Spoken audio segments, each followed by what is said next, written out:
Guys এই ভিডিওর কিন্তু বড় ব্লগ চলে এসেছে, জলদি যাও তোমরা গিয়ে বড় ব্লগটা দেখে আসো। তার জন্য আমি কিন্তু বড় ব্লগ থেকে অল্প অল্প নিয়ে আমি মিনি ব্লগে অ্যাড করে দিচ্ছি। গানে তালে সুরে মেতে উঠলো দেব পরিবারের বড় বৌমা আজকে একটা গান দিল, সাথে আছে আমাদের মাসি। যেহেতু আলাদা করে আর মিনি ব্লগ করা হয়নি, সেই জন্য আমি যেটা ব্লগের জন্য করেছিলাম সেখান থেকে অল্প অল্প ক্লিপ নিয়ে। তো এখানে কিন্তু এগুলো বিছানো হয়ে গেছে, আর এই কাপড়গুলো এখন যেহেতু বৃষ্টি দিচ্ছে বাইরে, এই দেখো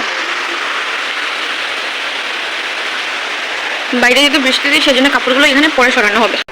তো এখানে কিন্তু আমি এখন বসে পড়েছি, স্নান টান করে ড্রেস চেঞ্জ করে একদম এসে থাকে। আর তোমরা আজকে সারাদিন কি কি করলাম সেটা দেখতে তাড়াতাড়ি গিয়ে ব্লগটা দেখে নাও। আমি কিন্তু নিচে ব্লগের লিঙ্ক দিয়েছি, তো যাও তাড়াতাড়ি দেখো।